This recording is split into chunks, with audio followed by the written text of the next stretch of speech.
Imagine a power so terrifying that the greatest empire in human history chose to pay for its life in gold rather than face them on the battlefield. Most people today speak of the Mongols, of Genghis Khan, and the vast shadows he cast across Asia and Europe. But few stop to ask who the Mongols themselves looked up to. Even fewer know the name of the man who provided the blueprint for the total destruction of the ancient world. Long before the Khans, there was a name that made the Roman heart stop beating. That name was the Hun. If you think you know what a barbarian is, you are likely mistaken. The Huns were not just soldiers, they were a force of nature, a specialized weapon of war that had no home, no walls, and no mercy. They were the ghost in the machine of the ancient world, and their story is written in the ashes of cities that once believed they were eternal. The conflict didn't start in the palaces of Rome, but on the frozen, unforgiving steppes of the East. To understand the danger, you have to look back at the Xiongnu, the nomadic tribes that tormented the early Chinese dynasties. When the Great Wall of China rose, it wasn't just a monument to engineering, it was a desperate attempt to keep a predator at bay. For centuries, these riders of the north clashed with the Han dynasty, but eventually, the tide turned. Driven out and seeking new blood, a branch of these nomads began a slow, centuries-long migration toward the setting sun. By the time they reached the borders of Europe in the 4th century, they were no longer just the Xiongnu. They had transformed. They were the Huns, and they had become something far more dangerous than anything the Western world had ever encountered. The danger of the Huns lay in their absolute unpredictability. While the Romans and the Greeks built magnificent cities, stone fortresses, and complex social hierarchies, the Huns lived on the move. They didn't need houses because they lived on their horses. They didn't need farms because they took what they wanted. This was the ultimate conflict between the settled world and the nomadic predator. In the eyes of a Roman citizen, the Hun was a monster who never slept, a warrior who could strike from the horizon and vanish before the dust had settled. This was the birth of hit-and-run warfare, a psychological terror that stripped away the confidence of the most disciplined legions in the world. Central to this dark thriller of history is the figure of Attila, the man history remembers as the Scourge of God. But Attila's rise to power was not a simple succession, it was a blood-soaked struggle for dominance that began with a shadow over his own family. Legend tells of two brothers, Attila and Bleda, who ruled the Hunnic tribes together. But the steppe is a place that rarely tolerates two kings. The tension between them was a ticking time bomb. The reference to a legendary boar hunt serves as a grim metaphor for their rivalry. They say the two went out to prove their worth, but only one returned with the crown. Whether Bleda fell to the tusks of a beast or the blade of his own brother is a secret lost to the soil of the plains, but the result was clear: Attila emerged as the sole, undisputed master of the Huns. From that moment on, the world would never be the same. Attila was not just a brute, he was a master of psychological manipulation. He knew that the Roman Empire was a rotting oak, magnificent on the outside but hollowed out by corruption and internal strife. He didn't always seek to destroy Rome in a single blow, instead, he chose to bleed it dry. He turned the empire into his personal bank, demanding massive tributes of gold just to keep his horsemen from crossing the border. This created a cycle of fear and dependency. The Romans were forced to tax their people into poverty to pay off the very threat that was slowly dismantling their civilization. It was a slow-motion collapse, a conflict of attrition where the predator watched the prey wither from the inside. But the Huns weren't the only ones playing this dangerous game. Enter the Goths, a Germanic people who were themselves refugees fleeing the Hunnic advance. This created a three-way struggle for survival that defines the dark atmosphere of the 5th century. The Goths were caught between the Roman anvil and the Hunnic hammer. They were a people with their own rich culture and fierce warriors, but they were desperate.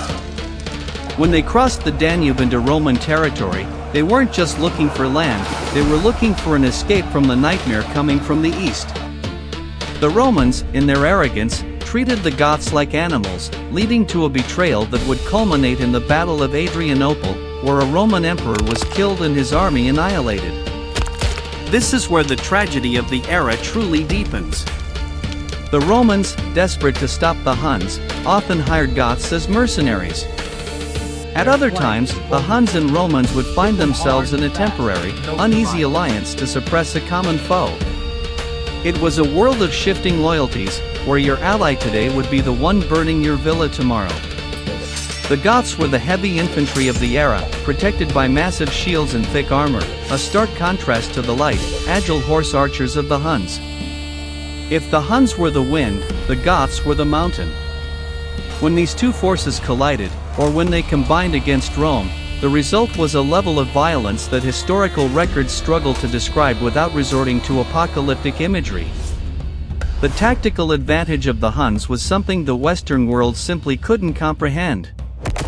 Their composite bows were masterpieces of engineering, capable of piercing armor at distances the Roman archers couldn't match. They fought like a swarm of hornets, circling their enemies, raining down arrows, and retreating the moment the enemy tried to engage. This hit-and-run style wasn't just a tactic, it was an expression of their nomadic identity. They had no cities to defend, no supply lines to protect. They were the ultimate guerrilla warriors of the ancient world. To fight them was like trying to punch a cloud. You could feel the impact of their presence, but you could never grab hold of them. In this dark era, the concept of civilization began to lose its meaning. The Romans looked at the Huns and the Goths and called them barbarians, yet the Romans themselves were engaging in assassinations, betrayals, and political purges that were just as savage as any battlefield. The conflict was not just between nations, but between two different philosophies of existence.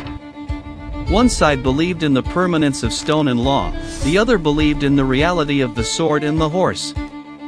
As the Huns pushed further into Europe, reaching as far as modern-day France and Italy, the sense of impending doom became a permanent part of the European psyche.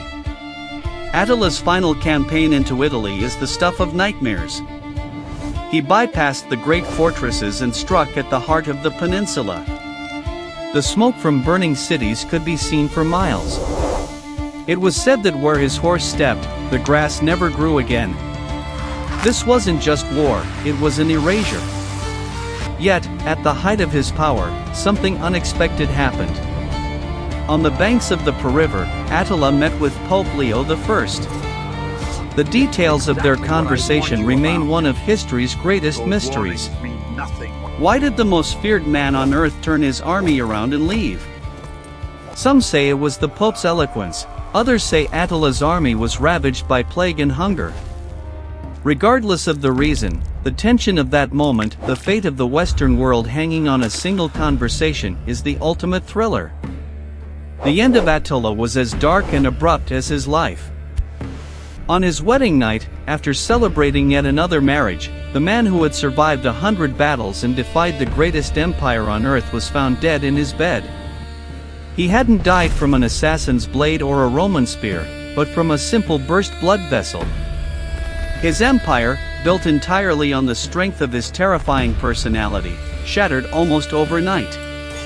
Without his vision, the Huns fell into infighting, and the people they had oppressed rose up to reclaim their freedom. The shadow that had covered Europe for decades vanished like a morning mist, leaving behind nothing but ruins and legends. But the legacy of that conflict remained. The Goths, who had learned the art of war from both the Huns and the Romans, eventually became the new masters of Europe. They carved out kingdoms in Spain, Italy, and France, becoming the ancestors of the modern nations we know today. The Huns themselves were absorbed into the populations of Eastern Europe, their DNA disappearing into the very land they had once conquered. It is a haunting reminder that power is fleeting, and that even the most terrifying force can be forgotten by the turning of the clock. When we look back at this period, we see a world where the stakes were nothing less than the survival of humanity's collective knowledge. If the Huns had succeeded in totally erasing Rome, the Dark Ages might have been even darker and longer. The conflict between the Huns, the Goths, and the Romans was a forge, and the modern world was the steel that was hammered out of it. It teaches us that danger often comes from the directions we least expect, and that the things we think are permanent, our cities, our systems, our peace, are often more fragile than we care to admit.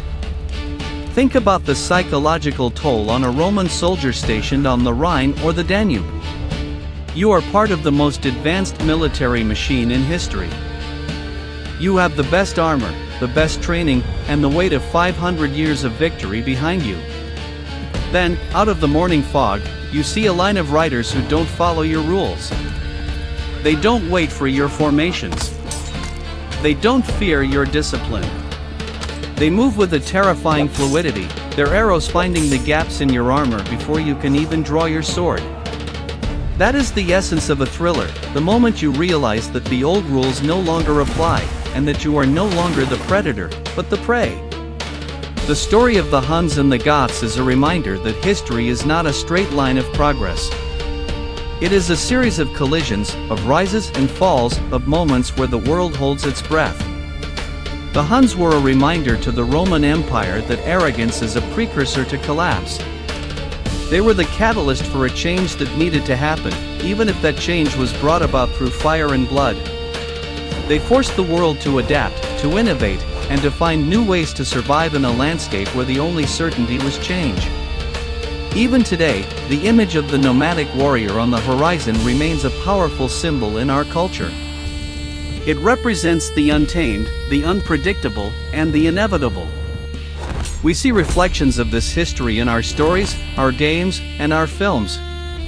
We are fascinated by the Huns because they represent a part of the human spirit that refuses to be caged by walls or governed by laws. They remind us of a time when the world was vast and terrifying, and when the survival of a civilization could depend on the whim of a single man. In the end, the dark thriller of the 5th century is a story about the fragility of greatness. Rome fell not because it was weak, but because it could not adapt to a threat it refused to understand. The Huns and the Goths were not just invaders, they were the consequence of Rome's own internal decay. They were the mirror held up to an empire that had forgotten its roots. As we look at the ruins of that era, we are left to wonder which shadows are currently gathering on our own horizons, and whether we will be any more prepared than the Romans were when the first Hunnic riders appeared on the edge of the world. The mystery of the Huns remains one of the most compelling chapters in the human narrative. They came from nowhere, shook the world to its foundations, and vanished into the fog of time. They left behind no books, no great monuments, and no lasting laws. Their only monument was the change they forced upon everyone else. They were the ultimate disruptors, a dark reminder that in the grand theater of history, the most terrifying actors are often the ones who refuse to follow the script. As the sun sets on the era of the Huns and the Goths, we are left with the echoing thud of hooves on the steppe and the knowledge that the world can change in the blink of an eye.